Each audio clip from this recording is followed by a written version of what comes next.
2019 with a unique focus on zero GP cost and GP carry, which is focused on early stage venture investment. And this is based out of India and US, and this is mostly focused on funds technology driven social impact causes. With a very unique model of 80 to 20 profit sharing model with investors. We can hear from Mr. Vasu more about the kind of model that Lavani Ventures is actually exploring. They have a very unique combination in terms of very deep domain experience uh, in gas technology, software services, along with expertise in information technology. Prior to joining one of the companies that he's on board, CSL, Mr. Vasu has spent about 33 years in Scumberger, starting in 1984 with a career that spanned widely from different positions in areas of product development, IT, and business line operations. So we are really happy to have you with us today, sir. Over to you to set the tone for the session, and then you will take some questions from the audience and the participants.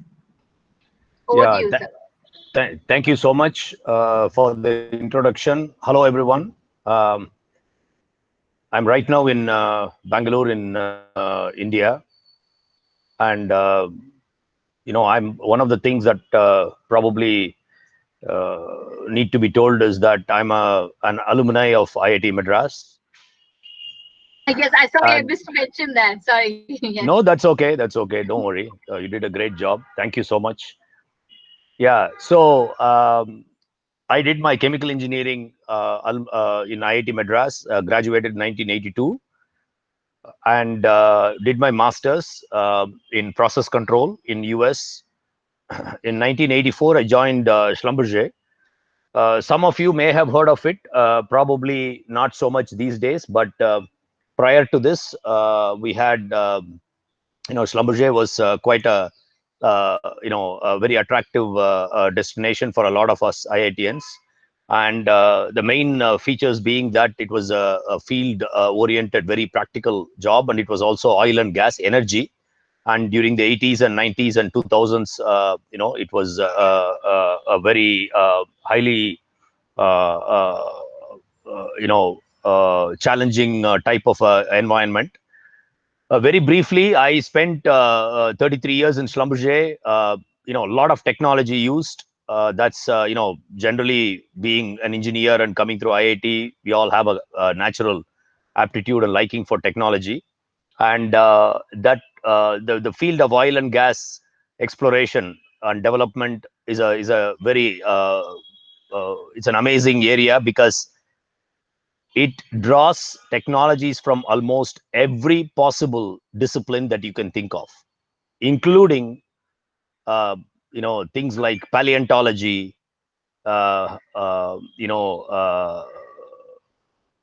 certain areas of biology, and then of course engineering, mathematics, nuclear, physics and chemistry, and every single discipline in the world, oil and gas uses it. It is actually pretty high tech in terms of the technology and the frontiers that we were working in, and it still continues to be. Even though from other aspects, it may have the fossil fuel industry is definitely suffering from a few other challenges, which are need to be properly addressed. So during that period, I spent 10 years in the field, many different countries, many countries in the Far East, worked in almost every oil and gas basin in India. Also, then the company ventured into software, because in the early 90s, it was foreseen by the management that software was going to play a very big role in the future of technologies, in the future of data processing, and that was a very visionary step that was taken by the company. And I was lucky enough to be, to find myself moved into that software division. And the next 20 odd years, we rode the wave of where we started with a $35 million acquisition. We built it into a $2 billion size division. And I rode that wave across the world, moving into Europe and Middle East and Europe and US. And ultimately, I also had a couple of years opportunity to work as in the CIO office, running the worldwide operations for IT.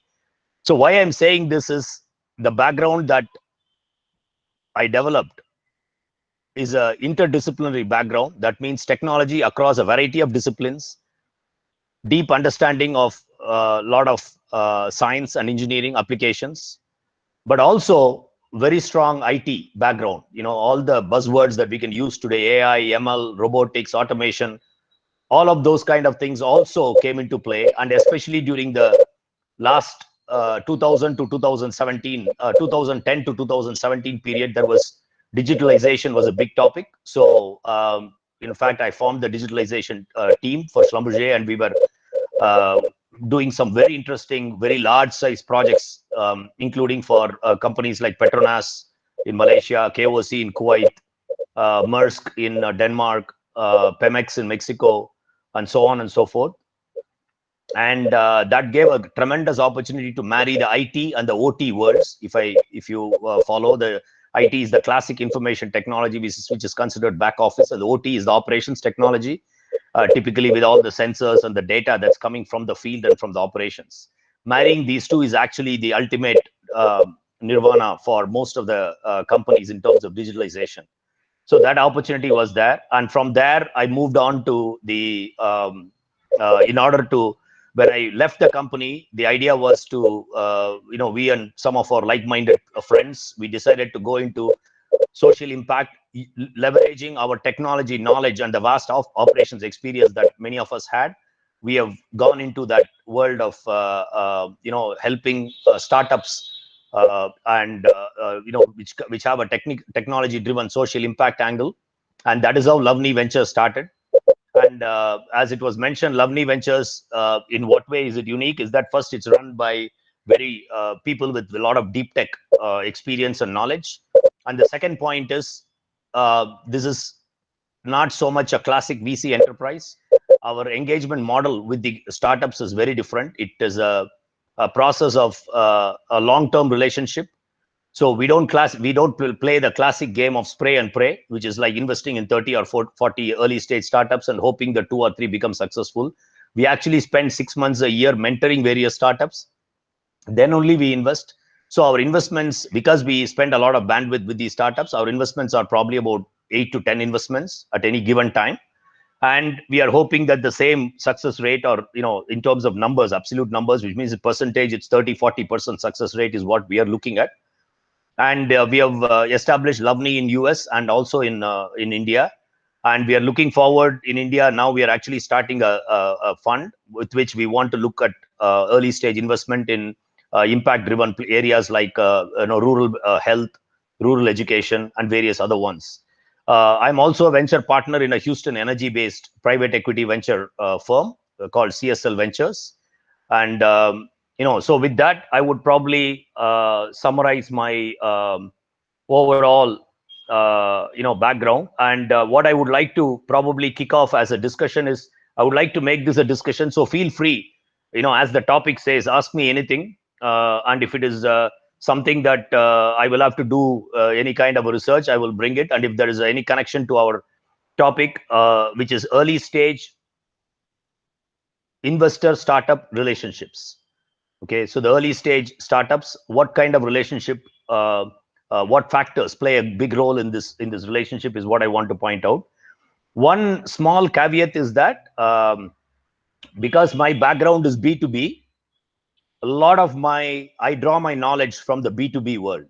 Okay, we don't have so much of a B2C type of a background.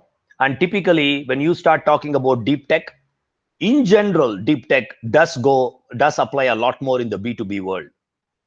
So based on this, are there any questions from the audience? Sumitra or Pratishtha, how do you want to handle this? Yeah. Do you want to? So thank you, Mr. Vasu. So we will see if there are any questions. We would request you to either post your questions if you cannot unmute and speak. Otherwise, we would actually urge everybody to directly share the question with Mr. Vasu and have a discussion around it. So we can open the floor for questions. Any questions, kindly unmute yourself or post your question on the chat box. We have one question on the chat box. Hello. Please go ahead. Yeah. Sure. So, hello. hello Vasu, thank you so much. I'm also a graduate from IIT Madras, just graduated 1 year back. And Yes, Devanshu. hi. So I'm working with Professor Krishnan Balasubramanian. You might know, he was mentioning that Yes, he knows you pretty well. yes. Yeah. So we are developing robotic solutions for water and sanitation industry, and one of our one of the robot that we're developing is for homogenization and cleaning of septic tanks. Okay. Now, the challenge that we have, and the reason, but I wanted to understand how is general the investment mindset around these products, because one, they do not have very established business models, and these are mostly B2G. So, Yes. how do you guys look at these kind of business models, and how do you help founders actually create those business models with them? So, Devanshu, thank you for the question. I think everybody heard the question. So they are developing robotic solutions for cleaning septic tanks, and it's a B2G model. We are expecting Uh, that it's a B2G model, yes. yeah, we are expecting it to be a B2G model. I don't think this world has been privatized yet for it to become a B2B model yet, at least to my understanding. Okay. Yeah. So typically the investors, you see, when we talk about impact investing, maybe you need to silence your mic, Devanshu. Sure. Yeah. Yeah. Thank you. Thank you. Yeah. The background noise is gone. Yeah. So let me give you a couple of typical things that the investors look at. When we talk about impact investing, there are returns expected, but the returns are not the expectation of the returns, the IRR, etc., the multiples, etc., are not necessarily the same order of magnitude as you would expect in a classic financial VC investment, based on financial returns. Let's say from an IRR perspective in the financial world, returns are expected to be 25-30% IRR. In an impact world, there are many of investors who are prepared to accept 5 to 10 or 15% IRR, provided the impact that it creates is of such magnitude and significance. So that is one of the first things. But now, having said that, coming to your particular question and your particular area, where you talk about a B2G, potential B2G type of a thing, the market size always plays a big role, okay, in the ability for the startup to grow. If it is a very niche market, the growth is going to be constrained, and unless it is such high value solution in a very niche market, what we call as high value, small volume, okay. But in your case, with the B2G, the expectation would be that this is going to be quite a bit of a challenge in terms of working with the governments and the associated processes that go on. So the investors will be looking at what is your engagement model. Is it and preferably it is a model where you have some kind of a subscription type of a model, because it alleviates the risk of doing one project and then not much revenue coming, another project. It's a classic project based type of a model, and you need to think whether these kind of models are possible in terms of how you are going to be able to sustain this company moving forward. If once the technology solution comes in, and is the technology also in a government engagement, I would say that my instinctive reaction is that cost is going to be a major factor. So when you go for robotic solution for automatic cleaning of septic tanks, the cost of to the municipality or to the corporation that is going to pay you in order to engage your services makes a huge difference. So one of the first things that you will have to focus on is coming up with a solution that is palatable to these target customers in terms of cost. That is the primary thing, and then comes the second is the engagement model, pricing, and then the engagement model. I hope that answers some of your question. Sure, sure. Yeah, got it, got it. So it is just one of the products that we have, and this is why when we were looking at the business, we thought it will be interesting to understand what is really going on. So thank you so much for the answer. Yeah, thanks, Devanshu. Thank you. question to Devanshu. We have another question by Mr. Akshay Ballal. Akshay, do you want to unmute and ask your question, Akshay?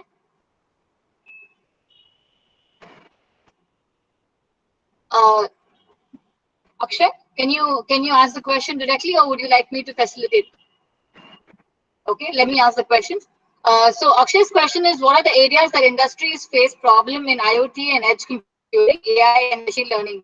So what are the problems solvable by these new technologies? So it's a very broad question. Yeah.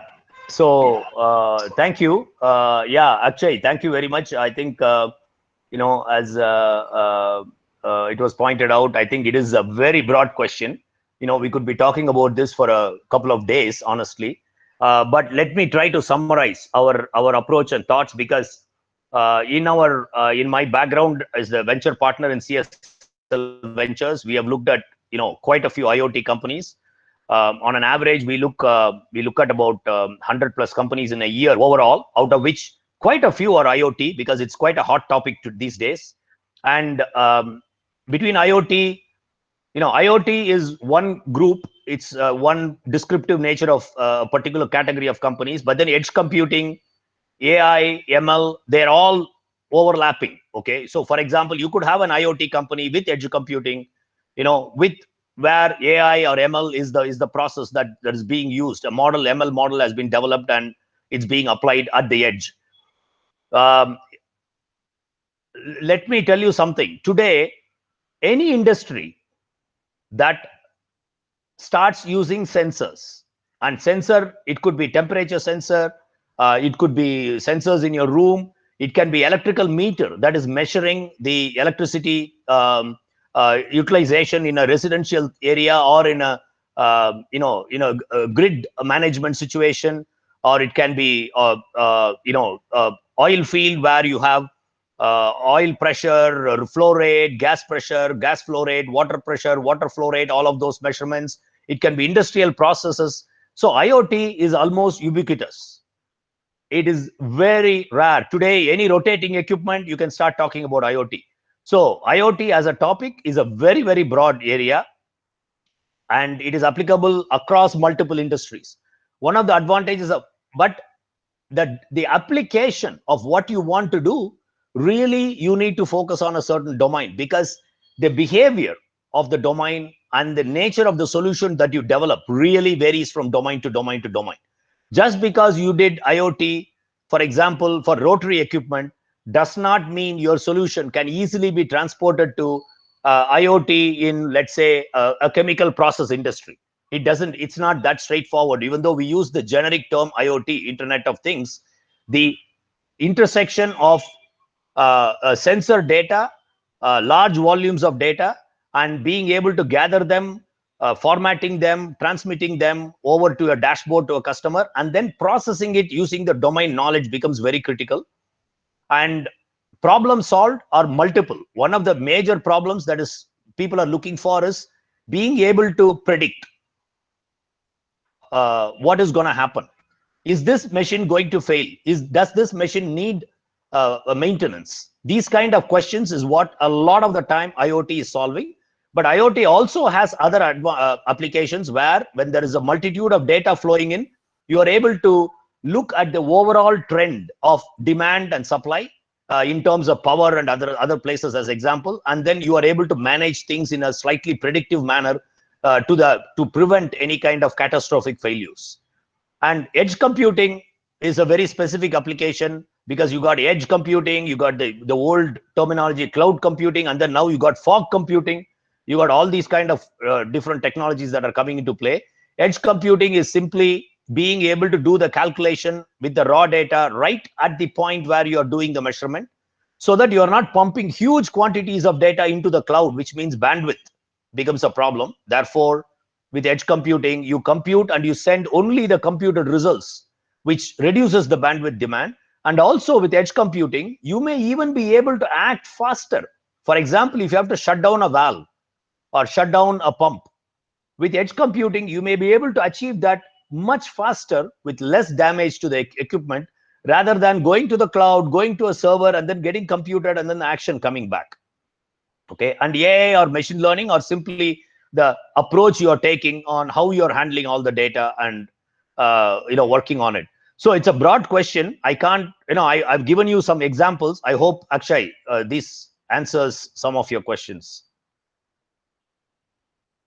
Thank you, Mr. Vasu. I think you answered it very well, covering most parts of the question. It's a very broad question. The other question we have from Padma Malini, her mic is not working, so I'm going to ask the question on her behalf.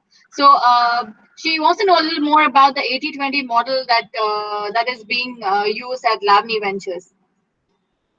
Okay, thank you, Padma Malini. Yeah, so in the VC industry, venture capital industry, and even in the private equity world, there is a model called 220.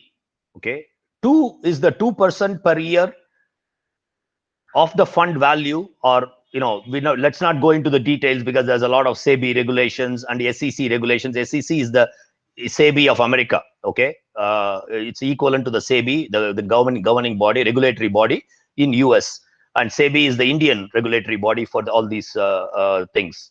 The 2% is 2% of the fund value that the fund is allowed to spend on administrative expenses. That means paying the lawyers, paying the accountants, paying the tax audits, and various other things that you need to do. You need to do valuations, you need to do reporting, you need to pay government related company registration renewal and all that. And also the 2% is used to pay the GPs, GP, LP. I hope you're all familiar with the terms GP and LP. If not, I'll just briefly explain to those of you who may not be familiar. GP is a general partner. The LP is the limited partner. LP is the investor. LP is the industry term used for investor. Okay, limited partner. They are the people who put the money. The GP is the general partner who manages that money. GP is the one who raises the fund and makes all the investment and produces the returns and gives it to the LP. So the GPs often employ a lot of people in their office, including themselves. So they pay salaries to the VP or associate and all this, and all of that is within the 2%. In Lavani, we don't pay any salary because we are looking at social impact. So we are, more passionate. We are not here to make money for ourselves. So we don't take any salaries. We only take the money that is needed from a 2% for the actual lawyers and audits and government, fees and things like that. That's what we take the money. Then the 80-20 is about how the profits are distributed. Suppose somebody comes in with, let's say, $1 million investment, and we exit at $2 million exit. The $1 million is paid back. That is simply the capital going back. It's called a waterfall model. I don't want to give you too many terminologies, but for those who are curious about this, we can discuss this separately. Waterfall model is you finish one, and then the next step comes, and then the next step comes, just like the way the water falls in a waterfall. So you pay the capital first. They gave you 1 million, you return the 1 million first. Then the balance is the profit, which is common sense. We all understand that. The balance profit is split 80-20. 80% goes to the investor, 20%, which is called the carry. That is the word that was used. So 20% is retained by the GPs for having provided the services and for having generated the profit. It is the fees that the GPs take. Typically, it goes into the GP pocket. In the case of Lavani, what we do is we don't take the 20%. We reinvest it into the next fund. In other words, we don't take it as our personal profit. This is a big difference. Yes, we do take the 20% from the investor. Investor gets 80% of the profit. The 20% is recirculated back into the fund for the next investment. That is the biggest difference.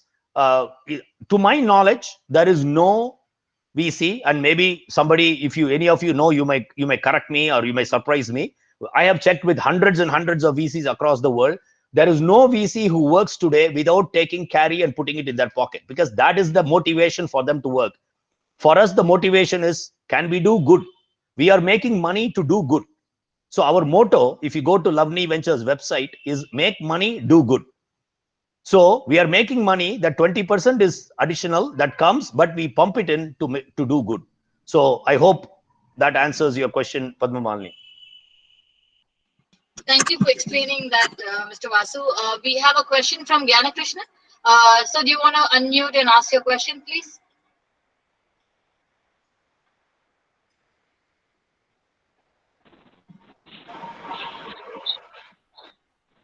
Can you hear me? Yeah, yes, Yeah, Gyana. Yeah. Yeah, good evening. This is Professor Ali Krishnan. Yes. Hello. We are Yeah. a medical equipment startup company called Aspire Medicare Technologies. And we are in the process of design and development of a ENT workstation used in the hospitals with the ENT surgeon.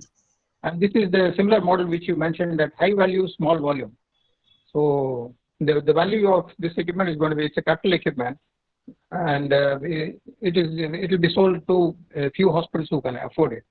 So this is the kind of thing, sir. So I want to take some guidance from you on. Yeah. Thank you, Professor Krishnan. You know, my thinking when I listen to solutions, high value solutions that are developed for niche markets, the first question that we ask as investor is, let's sit down and discuss the markets. And if the market is extremely well understood and the access to the market is something that the founder and the team, the startup team, can achieve with, due to their previous network, their background, they have some special reasons why they have such fantastic access to this special niche market, then that gives the confidence to the investor. Okay, I'm putting myself in the investor's shoes, Professor Krishnan, when you're asking this question. Okay, let's assume that you are coming and pitching this to us and would say what thought process we would go through in order to see whether this, in our view, is investable or not. And typically what happens is there will be specialized funds. One of the good things that is happening today is there are literally tens of thousands of funds around the world. Okay, so many of them have started with a specific focus. They say this is the area we want to invest. There is one fund which says we want to invest in mobility in future aerospace. That kind of a narrow definition is there. So if you are able to identify funds that are focused on medical technologies, medical device equipment, you can have a very good discussion across the table, because typically a small niche market will put off an average, a standard fund or a standard investor, because they will be worried.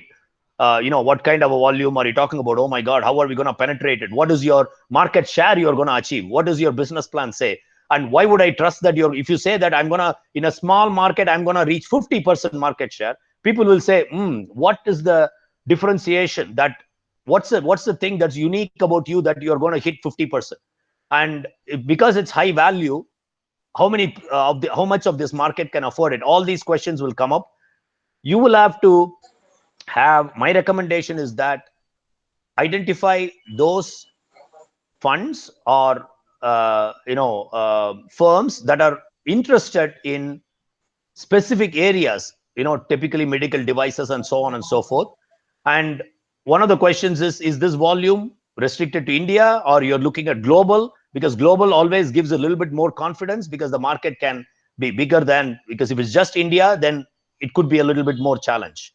So those are the kind of questions that you need to be ready to be able to discuss with the team and explain to them what is it that you're doing that gives them the confidence that we can penetrate this market successfully. I hope that answers the question, Professor Krishnan. Yeah, thank you so much, sir. Thank you for the clarity. Thank you so much. Thank you. Next question is from Mr. Ramachandra Murthy. So he's asking, may I know what areas would be able to support for innovators? So can you elaborate a little more, Mr. Ramachandra Murthy? Yeah, that will be good if he elaborates a bit more. Right. While we wait, we'll move to the next question. Mr. Muthukrishnan, he has an idea to make a medical equipment using MEMS technology. Do you want to go ahead and unmute and ask the question, Mr. Muthukrishnan? Yes, sure. I am Muthukrishnan. Are you able to hear me now? Yes, very clearly, very clearly. So I have an idea to tackle with the shortcomings present in generalized transfusion of glucose. Okay. It is existing only in the form of ideas. If I need to become eligible for this incubation process, what sort of effort I have to put to make further progress in this incubation? Muthukrishnan, what I would suggest is, I think this is slightly off the topic. What you can do is you can write to me. I'll share my email address and I can take you through the incubation process at IIT Madras. We could do that. Yes. Yeah, I think what I wanted to say has been said more elegantly. Yeah, I would not consider ourselves the expert in this. So obviously, if you want to know the incubation process and writing for funds and things like that for basically R&D development and further thing, I think there is the HTIC team is there. Yeah, that's great. Thank you, sir. I've shared my email on the chat box. Muthu, you can take a look and you can write to us for incubation support. We can help you with that. Pratishtha, Dr. Ramchandra Murthy says he's not able to unmute. So when we asked him to elaborate his question, maybe he can just type a few more words about his question and then we can take it up next as soon as we get a chance. Sure. If that's okay. Dr. Ramachandra Murthy, could you elaborate a little more on the question so we could do that? You could type in your question, sir.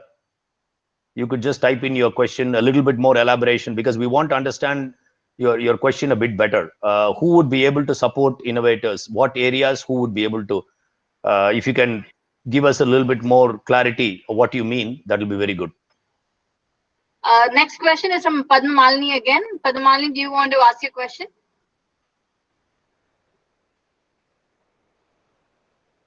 So her question is, how ahead the other countries are in terms of IoT, edge computing, and domain startups. What challenges India is facing apart from talent in leading ahead in this domain? Okay, this is a great question, and hopefully I can give you some valuable answer, Padma Malini, because I have the deals that typically my team between Lavani and CSL look at are from multiple countries. Okay, yes, US and Canada have a predominant input. India has a predominant input. Israel, UK, Norway, France, all of these areas. So we have a pretty broad deal source. So based on that, okay, I believe I have some, let's say, a small amount of ability to answer this question in a meaningful way. If I look at how ahead are the other countries, okay, from a IoT edge computing domain startups, my answer would be that on an individual startup basis, there is hardly any country that is way ahead of any other country. That is the opinion that we have. Okay, I see IoT startups from India, from Israel, from US, from Northern Europe. At an individual level, there is not a big difference. The founders are brilliant, technically incredibly capable, and they are coming up with a lot of great ideas. So my the answer is not very far ahead. That would be my general statement, but I need to qualify that. Okay, this is where the things get a bit interesting. What challenges India is facing apart from talent? Because you already sensed my first answer, because talent-wise, there is no difference. That's what I'm trying to explain. In leading ahead in this domain, this is an excellent point. Now, in the startup game, the ecosystem matters so much. Okay, as many of you must have heard of at least one of the ex-directors of IIT Madras, who was one of the key, let's say the uh, early seeds of this research park and this whole innovation incubation in 2001, 2002, 2003 period. Dr. M.S. Ananth, who used to be my thermodynamics professor in chemical engineering. He was later the director of IIT Madras.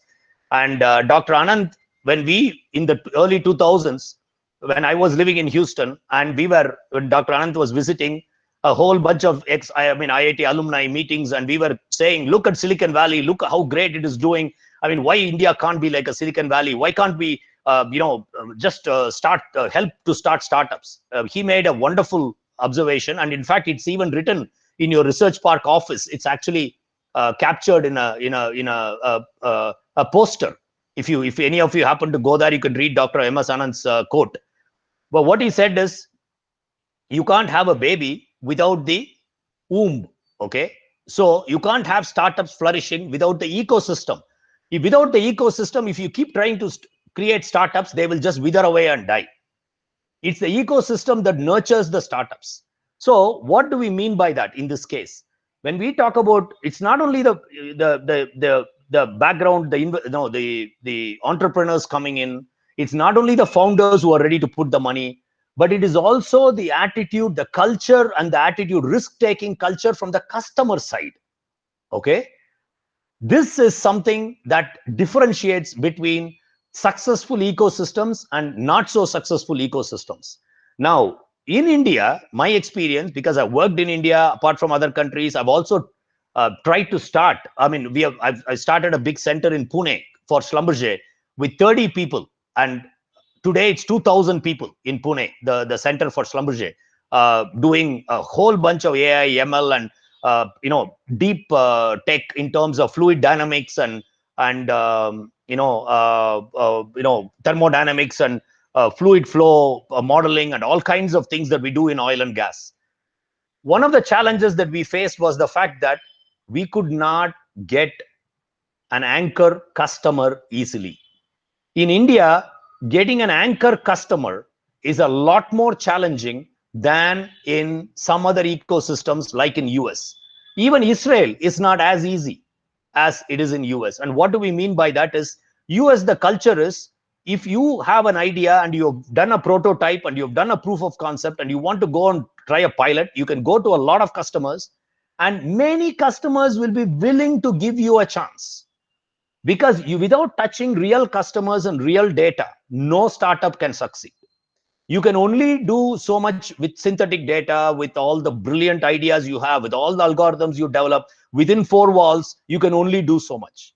At the end of the day, the acid test is how does your solution fare in the real world? And that is one of the key challenges that India faces.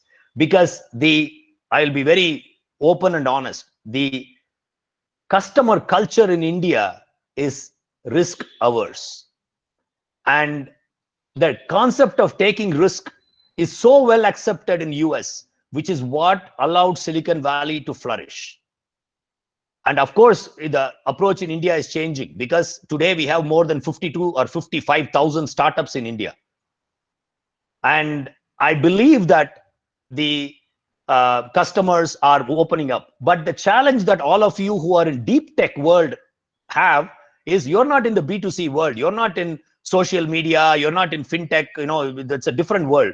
But you are in deep tech world where the physical meets the digital often. You're not just living in a pure digital electrons flowing around world. You need sensors, you need data, you need to maybe medical, you need to have medical devices, you need to have patients, you need to have hospitals. You need to touch the real physical world a lot more than the other domains, other not so deep tech technology startups. This is the challenge that India is facing. And a lot of the time when I talk to customers, because I'm not anymore running a company making money, I'm more an investor, I'm more an advisor, I'm more a mentor. When I tell the customers, you really need to be ready to take some risk. That's when these startups will flourish, and you will be the one who will be reaping the benefits. So I hope that answers your question, Padma Malini. Thank you. Thank you. We have a question from Shivang. Shivang, do you want to ask your question directly? Hello, sir. Hello, Shivam. Hi. Shivang, yeah, Shivam, yeah. So I have a startup right now. So we are currently in the early growth stage, and we have done our prototype, and we are in the market also. So we have just started the sales. So my product is based on fashion technology, and that is focused on health tech. So we are basically providing apparels that are antimicrobial and odor free, and has a lot of properties like anti UV and all these things. So I need to know, sir, how much revenue should we aim in order to generate an interest from the seed investors? Well, Shivang, I wish I could give you a very simple answer. Here is the number, magic number. But the reality is that, obviously I have a very brief description of your business. From what I understand, you're making smart apparel. It's a product. You're going to be selling that product. And for example, I don't know the lifetime of the product. I don't know the market size. I don't know the kind of market segment you're addressing. Is it healthcare related, or is it sport related? Is it general market? All those are still unknowns. But let me, maybe we can have a separate discussion. But let me just try to give you a very high level view of what revenues mean to the investors. Now, revenues come in different types. Okay, I would broadly classify them as three types of revenues. One is a one-time revenue that you sell a product or a project. Okay, that's kind of a one-time revenue. You sell it, you take the money, it's done. Or a project, you deliver a project, a service, you take the money, it's done. Other one is the subscription, which all of you know very well. Everything is going towards subscription as much as possible. People love subscription because it's 1 year, 2 year, 3 years type of contracts and continue. The third type of revenue is the support maintenance type of revenue. When you deliver a project or when you deliver a product, there can be support and maintenance related activities. Now, how these revenues mix, that there are different numbers for what gets the investors interested. Okay. Typically, the word ARR, you must have heard the annual recurring revenue. It's like a mantra that everybody uses. What's your ARR is one of the standard questions. Now, if you have subscription type of revenue, ARR makes sense. If you are completely a product-based company that you're just selling the product, there is no ARR for you. You only have product revenue. In your case, I don't know what is the your revenue generating model, but let me just assume, for lack of further knowledge, that you are going to be selling these apparel through various distribution points. Then we are talking about product type of revenue. What will happen is basically growth rates will become a key aspect to generate interest to from seed investors.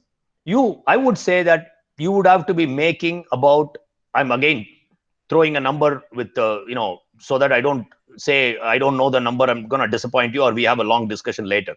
Somewhere between $100,000 to $200,000, depending on your market size, may be meaningful for the investor to say, something is happening in Shivang's startup. Sounds interesting. Let's sit down and listen. If you go to someone at 5K or 10K revenue, I'm not sure that it's going to cost that. That's more at an angel stage, because it's more a trust on you rather than really any kind of a business that they can analyze. But if you're talking about 100K revenue, which is probably about 80 lakhs, 75 lakhs, if I'm not mistaken, then you're beginning to show something that is, solid, and the seed and above level will start getting interested. Okay, below that, it will be more like angel type of investment. I hope that answers your question, Shivang. Yes, sir. Thank you so much. Thank you. We have another question from Lakshay Sethi. Lakshay, do you want to go ahead and ask a question? Sure. Hello, sir. Yes, it has been wonderful session till now, very insightful. The question I have is, we always hear that while you are figuring out what the problem is, you apply various filters. And one of the filters is, you see, is the market big enough? So Yes. Is there any thumb rule about how big is big enough? And if you could talk about that, if it's an impact startup, does that change if it's solving some social problems, environmental problems? So if you could shed some light into that, it will be very helpful. Yeah, thank you. I think it's a very clear and good question. So the market size, typically we would be looking, at a global level. Let me say, the small market sizes that we look at on the smaller end of the scale is 100 to 200 million dollars. Okay, on an annual. On the market size where you are looking at generating at least 50 million kind of a penetration, which means you must be talking about 30, 40, 50% penetration, and that is typically applicable for low volume, high value products, which are creating huge bottom lines. High value products are expected to create huge bottom lines. Then people will be ready to accept a smaller market size. But typical market sizes that you look at B2B is something in the order of I'm talking at a global level, $500 million, $500 million on upwards of markets are very interesting for investors. And of course there are when you come to IoT and all, people will throw 100 billion, trillion numbers, but those are kind of everything being included. The reality is, what are you attacking? What is the problem that you are attacking, and what is the market size that your problem really represents? That's what we need to look at. So I would say that once it starts getting into hundreds of millions of dollars, and depending on the weightage that you give to is it a high value product with very good bottom line, or is it a lower value with some kind of a lower level of bottom line in terms of percentage, profits and all that? That's what we look at. In the case of impact, yes, market size plays a role, but the size of the impact, what are you reaching out to? What type of again, the market size is relevant, but the numbers could be much smaller than this. It doesn't have to be $500 million market, but it can be 100 million that can interest a lot of impact investors. So this is the global market, right? We are talking about, not just, yes, global. For example, Indian startup, when you say Indian startup, if you say within focused completely on India, I mean, market size must be at least, let's say 100 crores or something, where you penetrate 10% of the market, you will hit 10 crores. I see. But these require broader discussion. So I'm kind of putting some numbers on the table here, but these kind of things require a bit more discussion. This is where my recommendation would be having good advisors and mentors who can help you through this thought process is very important for startups. I see. But generally, we are looking at globally 100 to 200 to maybe 500 million, and Indian 100, 200, 500 crores. Yeah, you can take it as a approximate reference. Yes, correct. Okay, yeah. Thank you very much, sir. Thanks a lot. Thank you. Yeah. Thank you. Rubika, you can go next. Rubika has a question on the valuation part. Rubika, you can unmute and ask a question. Sir, the talk, it was very much nice, sir. So I'm in the very ideation stage of my concept, sir. Okay, excellent. Rubika. So I want to know when to go for venture funding, and I want to know more about the basics of a venture funding, sir. So where can I refer for that, sir? Okay, thank you. Yeah, venture funding, there are quite a few, lots of material available online as usual. And there are some very good, introductory material available. I can, off my head, if I have to point out, I have got some documents which I will have to pull up, but I can, potentially, pass on some links to you if through Pratishtha, if you connect to me, I can send you more links and give you the exact names. They explain a lot of the venture funding. But one of the things that I would like to pass on is just to make sure that when you say you're at the ideation stage of the concept, make sure that you're solving a real problem that exists in the market and the market is ready to pay for it. That is the acid test that we should never forget. Because one of the things that happens is when I have some idea, Vasu's idea, I get very happy with my idea and I plunge in and start doing things, but actually the market is not ready to value my idea, is not ready to pay. So make sure that you are your problem is well defined and there is a clear market, and your ideation is focused towards generating what's the solution that you're addressing in terms of what problem you're addressing in what size market. And then the venture funding will the information I provide you, you can refer to those. There is Inc. 42. There is many of these kind of freely available material that is available in Google, and through a lot of companies that are releasing these information quite freely. Okay, so guidance and learning can be done through those. Sure, sir. Thank you, sir. Contact with Pratisha, sir. Yeah. Thank you, You can Rubika. reach Sorry out, that I Rubika. can't tell you right away. Yeah, sorry, go ahead. You can reach out to us, Rubika. We can help you and assist you with respect to that. We have Mr.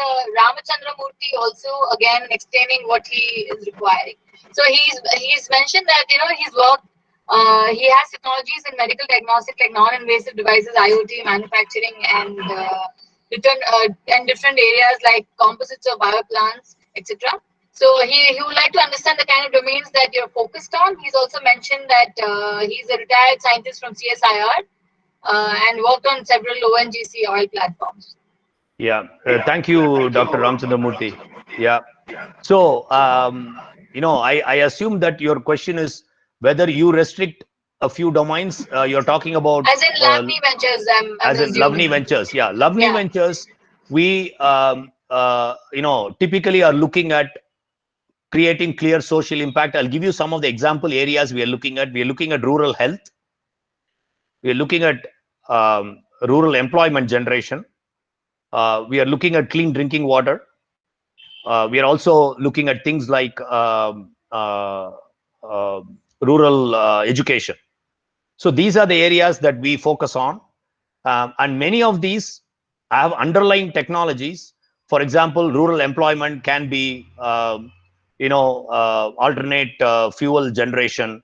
It can be. We are also looking at energy transition.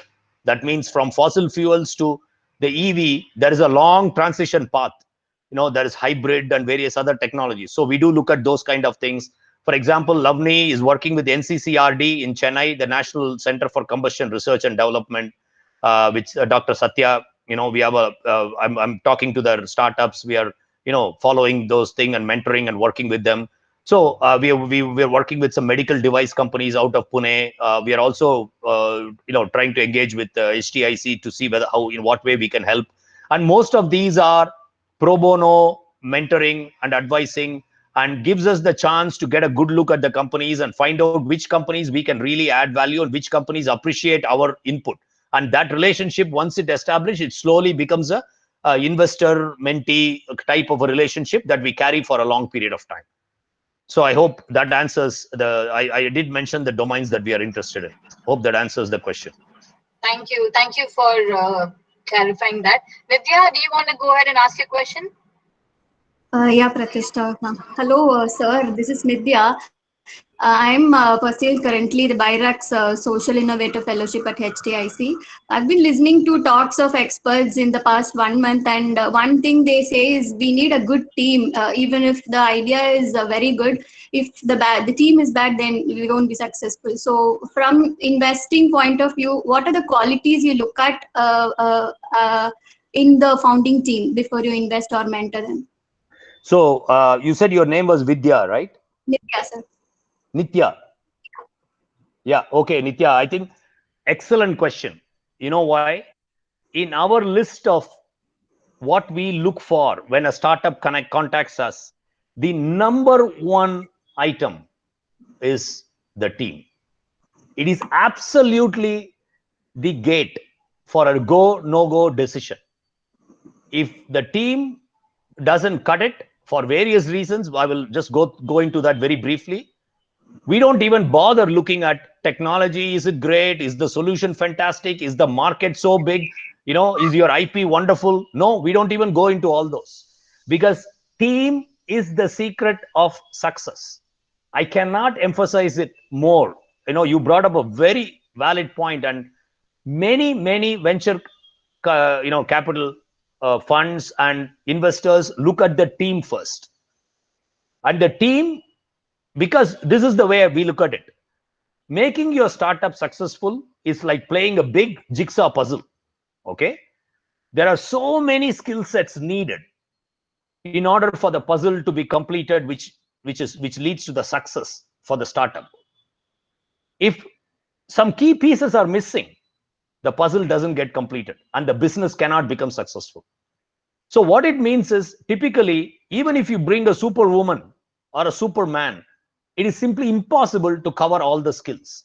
And even if one is so skilled, there is not enough time, bandwidth for a person, one human being, to handle everything that you need to do when you start a startup. From the ideation stage, you build the concept, and then you start doing, you proof of concept, you start developing a product or a solution.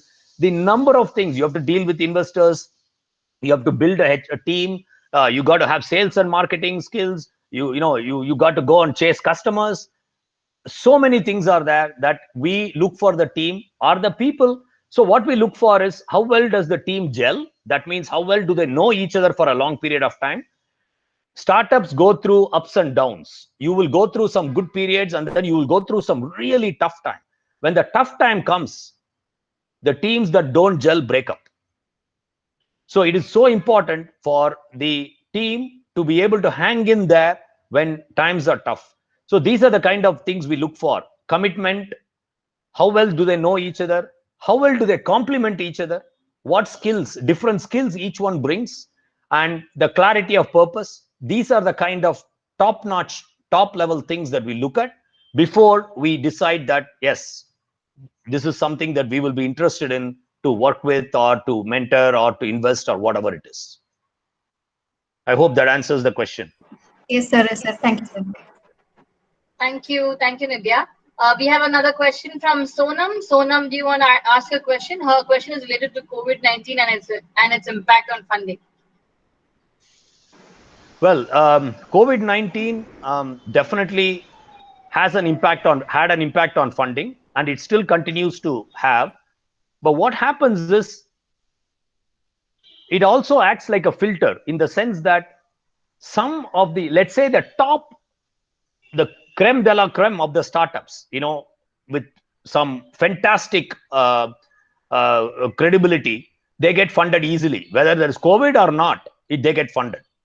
The rest of the startups, let's say the top 10 or 20% of the startups, seem to get funded. Our own experience is like that. I can tell you, during COVID period, startups that got funded 100% more than the money that they were raising. Somebody was raising 1 million, he gets 2 million. But at the same time, there are the other startups where there are challenges, and normal times they would have been funded. During COVID times, the investors are much more choosy and cautious. So and that's on the funding side.